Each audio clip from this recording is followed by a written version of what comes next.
Nunca pensé que mi vida entera pudiera colapsar en una sola tarde, y mucho menos que la llave para reconstruirla estuviera oxidándose en un sótano junto a una caldera con goteras.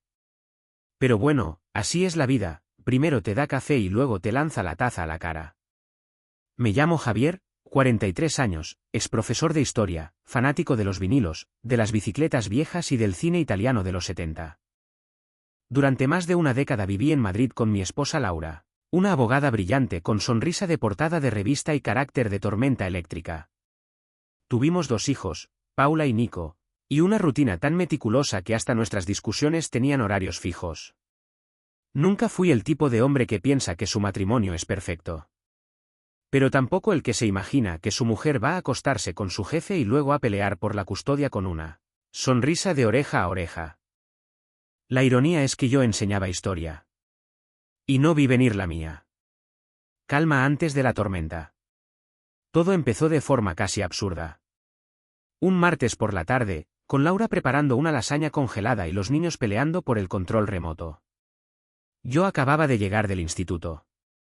Había tenido una discusión con el director por una actividad que quería hacer con mis alumnos sobre la guerra civil. Nada fuera de lo común. Laura, sin mucho preámbulo, me dijo, tendríamos que hablar. Pensé que era sobre el viaje a Valencia de Semana Santa. Ella odiaba los hoteles con niños. Pero no. Me dijo que quería separarse. Que se había enamorado de otro. Que era algo que no podía evitar. Que lo sentía mucho, pero que era lo mejor para todos. No grité. No rompí platos. Ni siquiera me levanté del sofá. Me quedé en silencio. Porque en ese momento entendí lo que significaba un matrimonio roto, no es un trueno. Es una grieta que ya estaba ahí y tú no la veías. Las semanas siguientes fueron una coreografía de frialdad. Abogados, mediaciones, silencios. Me quedé con mis libros, mis vinilos y la custodia compartida que rápidamente se convirtió en una visita ocasional vigilada por un asistente social. Ella se quedó con la casa. Con los niños. Con todo. Un mes después, salí de mi casa con una maleta, una caja con mis libros y el eco de la risa de Laura el día del juicio cuando dijo, «Nunca volverás a ver a los niños». Lo dijo sonriendo. Como si estuviera hablando de no volver a ver a los vecinos del cuarto. Me sentí como un hombre desarmado en una guerra que no sabía que estaba peleando. Me mudé al sótano de la casa de mi madre, que había muerto un año antes. Un lugar frío, húmedo, lleno de trastos, moho y olor a humedad vieja. Pero al menos era mío. Allí pasaba los días entre currículums, entrevistas absurdas, discusiones con el banco y recuerdos que apestaban a derrota. Mi único consuelo eran los largos paseos en una bicicleta oxidada que encontré en el trastero. Y los domingos, cuando me emborrachaba viendo películas de Mastroianni. No sabía si era duelo, tristeza, ira o todo junto. Pero cada mañana me levantaba con la sensación de que alguien había puesto un ladrillo sobre mi pecho. Limpiando detrás de la vieja caldera, vi algo que no había notado antes. Una pequeña caja fuerte empotrada en la pared, escondida detrás de una estantería que apenas se sostenía en pie. La abrí sin esperanza. Pero lo curioso es que el código era mi fecha de nacimiento. Adentro había una carta. Con letra firme, de mi madre. Decía: «Si estás leyendo esto, es que por fin te han encontrado». Pasé 2 días sin abrir el resto de la carta. Solo leí esa primera línea una y otra vez, como si cada vez que lo hiciera fuera a aparecer una explicación entre las letras. «Si estás leyendo esto, es que por fin te han encontrado». ¿Quién es? ¿Qué había hecho mi madre que requería un mensaje desde el más allá y una caja fuerte escondida? Cuando por fin me atreví, la abrí con las manos temblando. Dentro había no solo esa carta, sino otra más corta, sellada, con un nombre en el sobre que me congeló la sangre, Esteban Gutiérrez. Ese nombre me sonaba. Y no por algo bueno. La carta principal estaba escrita a mano, con tinta azul, en papel amarillento.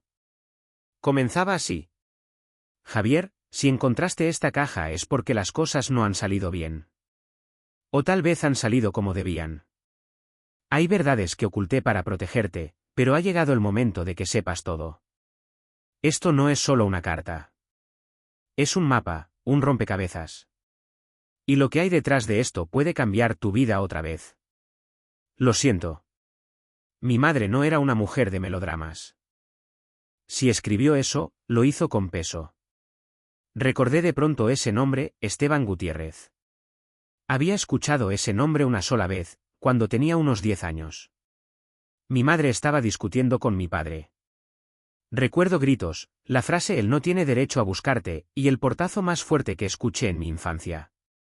Pensé que era una vieja historia de celos. Pero ahora, viendo su nombre en una carta dentro de una caja fuerte escondida, todo cambiaba. Abrí la carta de Esteban. Era breve. Julia, si alguna vez decides que Javier debe saber, entonces mándalo al lugar donde nos conocimos. Allí todo empezó. Y allí debe terminar. G. No había dirección. No había más pistas. Solo esa frase. Preguntas sin respuesta. Esa noche no dormí. No por tristeza, ni por rabia. Sino por algo peor y esperanza. ¿Y si toda esta desgracia tenía un propósito? ¿Y si había algo más grande que yo, más allá de Laura, más allá del divorcio, más allá de la casa que perdí? Pasé el día siguiente revisando papeles, álbumes familiares, cualquier cosa que dijera, lugar donde nos conocimos. Encontré una vieja foto en blanco y negro, fechada en 1977. Mi madre, joven, sonriente, sentada frente a un teatro antiguo en Barcelona. Detrás, con su mano sobre su hombro, un hombre con bigote y gafas de sol. En el reverso, TNC, 1977. El Teatre Nacional de Cataluña. ¿Podría ser? Esa noche, empaqué una mochila, guardé las cartas, y tomé el primer tren a Barcelona al día siguiente. ¿Qué esperaba encontrar allí? No lo sabía. Pero si mi madre había escondido todo eso por décadas, valía la pena averiguarlo. Nunca imaginé que el camino a la verdad me haría volver al lugar donde empezó todo. Incluso antes de que yo naciera. Llegué a Barcelona con el estómago revuelto y un mapa arrugado en la mochila. Me sentía como un adolescente huyendo de casa, solo que en este caso huía hacia el pasado. Me dirigí directo al Teatre Nacional de Cataluña, aunque sabía que lo más probable es que no encontrara nada. Pero eso no importaba. Necesitaba moverme. Hacer algo. Sentirme útil por primera vez en meses. Frente al teatro, nada me resultaba familiar. Nunca había estado ahí, y sin embargo había algo en el aire, una nostalgia extraña. Me senté en una banca a observar a la gente, preguntándome cuántos secretos más se escondían a plena vista. Dentro del teatro, me encontré con una recepcionista amable y con gafas gruesas que parecía tener más años que el edificio mismo. Le pregunté si había alguna forma de acceder a archivos antiguos, listas de empleados, grupos de teatro de los años 70. Ella me miró como si hubiera pedido un unicornio. Eso está en el archivo municipal, dijo con un suspiro. Tal vez tengas suerte y no esté todo mojado o comido por las ratas. El archivo municipal olía a polvo, papel viejo y burocracia. Tras varias horas de búsqueda, una funcionaria me ayudó a encontrar un listado de participantes de un taller de teatro de 1977. Y ahí estaba el nombre, Esteban Gutiérrez, director invitado. Y junto a él, Julia Moreno. Mi madre. Había una foto. Borrosa, pero era ella. Y Esteban. Más joven, sin bigote. Sonrientes. Demasiado cerca. En la misma caja donde estaban los registros, encontré una carpeta etiquetada, Proyecto Argón. Al principio pensé que era otra cosa, pero al abrirla vi que había una lista de nombres, números de teléfono y direcciones. Lo raro era que no parecía algo del teatro. Eran nombres con notas como contacto en caso de emergencia, o solo con clave. ¿Qué tenía que ver mi madre con eso? Y entonces, el shock, el nombre de mi padre, el que me crió, estaba también en esa lista. Pero no como esposo de Julia. No. Estaba listado como observador encubierto. ¿Qué diablos era el Proyecto Argón? Una voz me sacó del trance. ¿Puedo ayudarle con algo más, señor? Era un hombre alto, de traje gris, con una sonrisa tan amable como falsa. Me dijo que trabajaba para el archivo, pero no llevaba identificación. Me preguntó qué buscaba. Le dije que era investigación familiar. Me ofreció ayuda. Dijo que podía revisar documentos que no eran públicos. Que él tenía acceso. Le dije que no, que ya tenía todo lo que necesitaba. Pero su cara no cambió. Solo asintió lentamente. Espero que encuentre lo que busca, Javier, dijo, usando mi nombre sin que yo se lo hubiera dado. Salí del archivo con la sensación clara de que no solo yo estaba buscando respuestas. Alguien más sabía que yo estaba escarbando. Volví al hostal con una paranoia que no me había visitado ni cuando Laura escondía su móvil como si guardara los códigos nucleares. Sentía que me estaban siguiendo. No tenía pruebas, claro, pero sí una intuición sorda, insistente. Como una gota cayendo siempre en el mismo lugar. Me encerré en la habitación y empecé a repasar todos los documentos que había fotocopiado del archivo. Subrayé nombres, anoté fechas. Empecé a formar un árbol genealógico como si estuviera preparando un trabajo para mis antiguos alumnos. Pero cada rama tenía nudos, huecos. Algo me faltaba. Esa noche, mientras revisaba los papeles del archivo, alguien deslizó un sobre por debajo de la puerta. Sin timbre. Sin golpes. Solo el leve susurro de algo que no debía estar allí. Tardé unos segundos en reaccionar. El sobre era gris claro, de papel grueso, con mi nombre escrito en tinta negra y pulso firme. Lo abrí. Adentro había una nota escrita a mano, sin firma. Deja de buscar, Javier. Hay cosas que deben quedarse enterradas. Por tu bien y por el de ellos. Y una foto. ¿Vieja? ¿Borrosa? Mostraba a mi madre sentada en un banco, con un niño en brazos. No era yo. Era un bebé. ¿Rubito?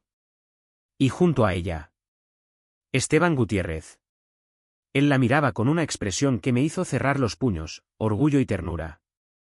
Mi madre nunca tuvo esa cara con mi padre. Sentí un vértigo que me hizo sentar. ¿Tenía un hermano? ¿Por qué nadie me lo había dicho? ¿Y por qué alguien quería que me detuviera ahora? Traté de dormir, pero la ansiedad era un perro rasguñando la puerta. Soñé con teatros vacíos, bebés llorando entre los asientos, y hombres con trajes grises que me observaban sin parpadear. Al día siguiente fui al archivo con más cautela. Tomé un camino diferente, me aseguré de que nadie me siguiera. Esta vez pedí los registros de nacimiento de los hospitales públicos de Barcelona entre 1978 y 1980. Usé el nombre completo de mi madre como filtro.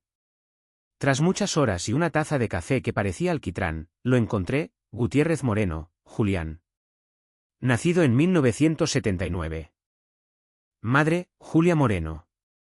Padre, Esteban Gutiérrez. Tuve un hermano. Uno que fue dado en adopción a los pocos días. Según la documentación, fue entregado a una pareja en Zaragoza. Ningún otro dato. Caso cerrado. Volví a leer la carta de Esteban. ¿Y si este Julián era la razón por la que todo se había ocultado? ¿Mi padre lo supo siempre? ¿Era ese el motivo de sus silencios eternos, sus ausencias largas, su forma de querer a medias? Volviendo al hostal, lo sentí de inmediato. Alguien había entrado. No había señales de forzamiento. Nada estaba desordenado. Pero mi mochila con todos los documentos había desaparecido. Papeles, cartas, copias. Todo. Llamé a la policía. Un agente joven y cansado tomó mi declaración sin demasiado interés. Me dijo que probablemente me lo había robado algún drogadicto. Barcelona es así, dijo encogiéndose de hombros. Encima de la cama, alguien había dejado una nueva foto. Más reciente. De menos de 5 años. Un hombre rubio, de unos 40, en uniforme militar. Junto a él, un niño de unos 8 años. Ambos sonreían. La imagen estaba nítida, demasiado nítida. Como si alguien quisiera que la viera. Al dorso, una palabra escrita a mano: familia. Sentí una mezcla de ira y esperanza. ¿Era Julián? ¿Quién era ese niño? ¿Por qué ese sobre, esa amenaza, esa vigilancia? Tomé un tren a Zaragoza. No sabía a qué iba exactamente, pero no podía quedarme quieto. Llevaba la foto en el bolsillo interior de la chaqueta, y cada tanto la sacaba como si me fuera a dar una respuesta distinta. Zaragoza me recibió con lluvia. Me hospedé en una pensión de barrio y pasé los días recorriendo registros, tocando puertas, inventando excusas absurdas para preguntar por un niño adoptado hace más de 40 años. La mayoría me miraban como si estuviera loco. Tal vez lo estaba. En la parroquia de San Gil, una mujer mayor me reconoció el nombre. Dijo que había sido monja en un hogar de adopciones cerrado en los 90. Julián, sí, ese nombre me suena. Era un niño muy callado. Lo adoptó un militar, si no me equivoco. Tenía conexiones con Madrid. No sabía quién era ese hombre de la foto, pero ahora tenía una dirección. Y un presentimiento claro, si lo encontraba, mi vida no volvería a ser la misma. La dirección que me dio la monja estaba en las afueras de Zaragoza, en una urbanización modesta pero cuidada. Casas con fachadas idénticas, jardines bien recortados, y ese silencio de los barrios donde todo parece estar bien, aunque nunca lo esté del todo. Toqué el timbre. Nada. Volví a tocar. Escuché movimiento adentro, pero nadie abría. Me di la vuelta para irme, y entonces una voz me detuvo. ¿Puedo ayudarle? Era él. El hombre de la foto. Rubio, corpulento, con un aire militar incluso sin el uniforme. Me observaba desde la acera con una bolsa de pan bajo el brazo. Yo solo dije la verdad. Creo que somos hermanos.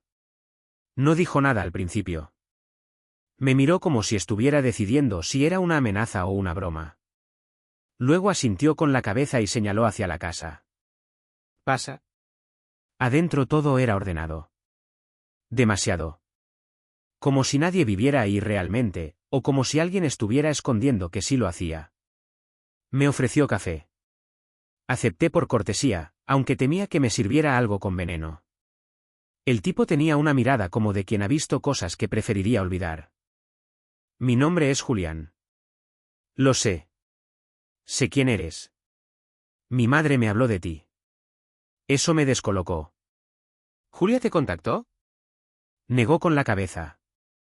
No directamente. Me mandó una carta hace años. Nunca respondió a las que le escribí de vuelta. ¿Y por qué no me buscaste? Encogió los hombros. Se notaba que no era un tipo dado al drama. Porque sabía que tarde o temprano tú me buscarías. La conversación incómoda. Hablamos por horas.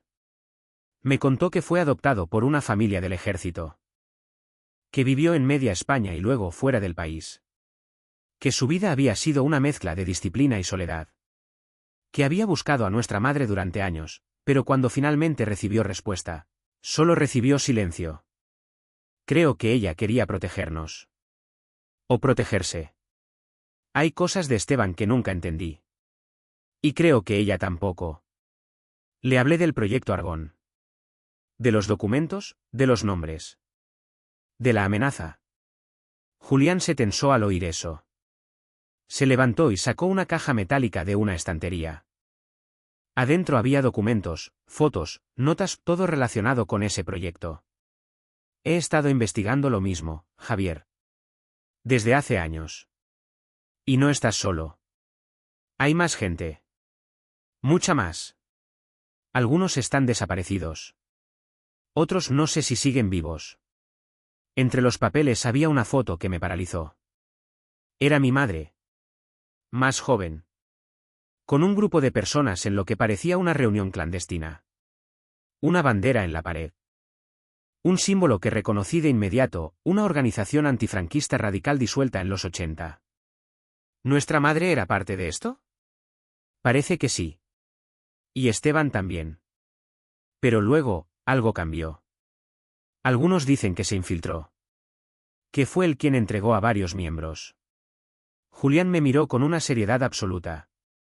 Hay personas que no quieren que la historia se reabra. Algunos de ellos tienen poder. Mucho. Lo que estás haciendo, lo que estamos haciendo, no es solo remover el pasado. Es ponerlo en primera plana. Y eso tiene consecuencias. Decidimos seguir juntos. Dividir el trabajo. Él investigaría a Esteban. Yo intentaría contactar a alguien que figuraba como archivo vivo en los papeles del proyecto Argón. Una mujer llamada Martina Álvarez. Antigua periodista, hoy retirada, vivía en Valencia. Nos despedimos con un abrazo tenso.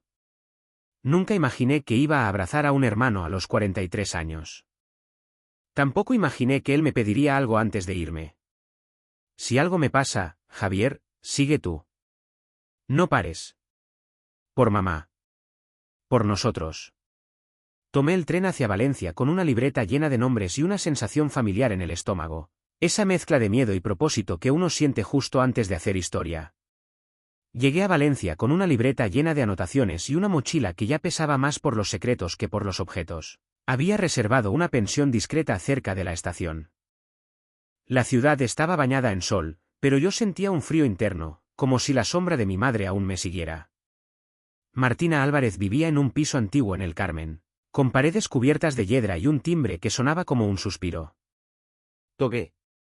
Nada. Esperé. Toqué de nuevo. ¿Quién es? La voz era áspera, vieja, pero firme. Soy Javier Moreno. Vengo por Julia. Por el proyecto Argón. El portón se abrió sin más palabras. El ascensor estaba roto, como corresponde a todo edificio con secretos. Subí los 3 pisos con las piernas pesadas. Martina me esperaba con un cigarrillo entre los dedos y una mirada que podía cortar un ladrillo en 2. Tienes los ojos de tu madre. Nos sentamos en una salita llena de libros y polvo. Le conté todo. Desde el divorcio, la caja fuerte, Julián, la amenaza, las fotos, la organización. Martina escuchó sin interrumpir. Cuando terminé, apagó el cigarrillo y se levantó. Ven. Quiero mostrarte algo. Me llevó a una habitación trasera. Ahí, entre archivadores oxidados y carpetas amarillentas, guardaba lo que quedaba del proyecto Argón, documentos, grabaciones, recortes, cartas cifradas, listas. Tu madre fue clave en todo esto. Ella y Esteban reclutaron, informaron, protegieron. Pero algo pasó. Alguien los traicionó. Y empezaron las desapariciones. Las muertes encubiertas. Tu madre sospechó de Esteban. Por eso desapareció. Por eso te crió lejos de todo esto. Le mostré la foto de Esteban y Julián. Asintió con gravedad. Esteban cambió de bando. No sé si por miedo o convicción. Pero lo hizo. Julia lo supo. Y huyó. Se llevó los archivos que pudo y desapareció de nuestras vidas. Pensábamos que había muerto. ¿Y por qué ahora? ¿Por qué todo resurge justo ahora? Martina me miró largo rato antes de hablar. Porque se acercan elecciones. Porque uno de los nombres del proyecto Argón está a punto de ser ministro. Y porque si tú y tu hermano abren la boca con pruebas, podrías cambiar el país. Pasé la noche en la pensión leyendo los documentos que Martina me prestó. Había cosas que ni una novela de espías se atrevería a inventar. Torturas. Colaboraciones con regímenes extranjeros. Periodistas comprados. Asesinatos disfrazados de accidentes. Y nombres. Nombres conocidos. Políticos. Empresarios. Un periodista de televisión que veía cada noche sin sospechar que una vez delató a sus propios compañeros. Julián y yo nos reunimos en Madrid. Nos encerramos una semana, ordenando todo, cruzando datos, preparando una presentación. Pero entonces empezaron las llamadas. Las amenazas. El coche con vidrios polarizados que nos seguía. El mensaje a mi antiguo trabajo, diciendo que yo tenía antecedentes falsos. Y un mensaje directo. Si esto sale, tus hijos desaparecen. Piensa bien antes de ser valiente. Lloré. No por miedo. Sino por rabia. Porque sabía que tenía algo en las manos que podía cambiarlo todo. Pero también sabía que no estaba dispuesto a sacrificar a mis hijos. Ya los había perdido una vez. Julián entendió. Me abrazó. Dijo que él se encargaría. Que lo filtraría. Que usaría canales seguros.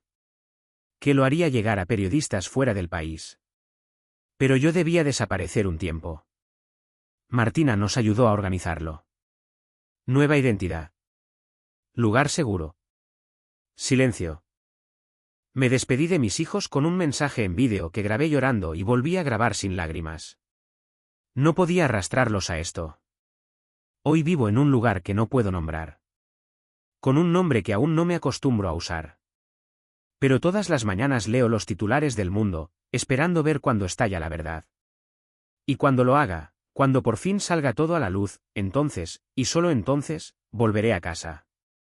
Y les contaré a mis hijos quién fue su padre en realidad. Fin.